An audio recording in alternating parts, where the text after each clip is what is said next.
ஜிம்கா டியூட்டோரியலில் இன்றைக்கி 19th class பார்க்க போகிறோம். இதில் சான்பல் இயரிங்ஸ் எப்படி ரேப் பண்ணி நம்ம டிசைன் பண்ண போகிறோங்கிறத பார்க்க போகிறோம். நான் எடுத்திருக்கிறது மீடியம் சைஸ் சான்பலி. இதில் ஃபஸ்ட்டு 30 ஸ்ட்ராண்ட்ஸ் ஆஃப் த்ரெட் எடுத்து இந்த மாதிரி ஹோல் பக்கத்தில் இருந்து தான் நான் ஸ்டார்ட் பண்ணுவேன். ஸோ அந்த ஹோலுக்கு பக்கத்தில் கொஞ்சம் நேரம் த்ரெட்டை ஃபெஃபிக்ரில் போட்டு வச்சுட்டு ஒரு 5 minutes கழித்து ரேப் பண்ண ஸ்டார்ட் பண்ணுங்கள். இப்போ நான் பண்ணுற மாதிரி நல்லா டைட்டாக பிடிச்சி பண்ணுங்கள். அப்போ தான் நமக்கு ரேப்பிங் நீட்டாக வரும். இல்லைனா வலிக்கிட்டு போயிடும்.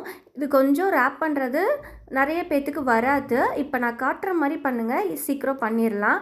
இந்த மாதிரி நீங்கள் ஃபெஃபிக்ரில் அப்ளை பண்ணி பண்ணணும். அப்போ தான் நீட்டாக வரும். நமக்கு வழுக்காமல் இந்த சான்பல் இயரிங்கை ஃபுல்லாகவே இந்த மாதிரி நீட்டாக ரேப் பண்ணிக்கலாம்.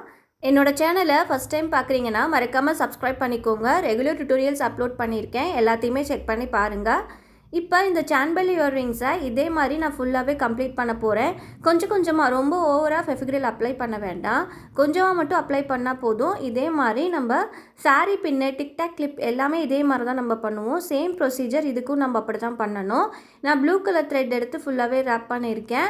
நமக்கு என்ன கலர் வேணாலும் இதில் ரேப் பண்ணிக்கலாம். அவ்வளோதான். இப்போ ஃபினிஷ் பண்ணக்குள்ளே கொஞ்சமாக கம் அப்ளை பண்ணிவிட்டு நீங்கள் முடிச்சிட்டிங்கன்னா வேலை முடிஞ்சுது.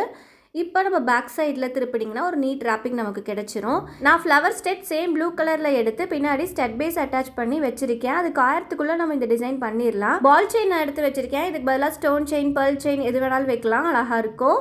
இந்த மாதிரி சுற்றியும் மட்டும் வச்சுக்கோங்க. நடுவில் கொஞ்சம் கேப் விட்டுருங்க, ஏன்னா அதில் நம்ம ஸ்டெட் பேஸ் வைக்க போகிறோம். நெக்ஸ்ட்டு பார்த்தீங்கன்னா ஐ ஷேப் 8K தான் வச்சுருக்கேன். அடுத்த ரவுண்டுக்கு ஐ ஷேப் 8K வச்சு ஃபினிஷ் பண்ணிட்டேன்.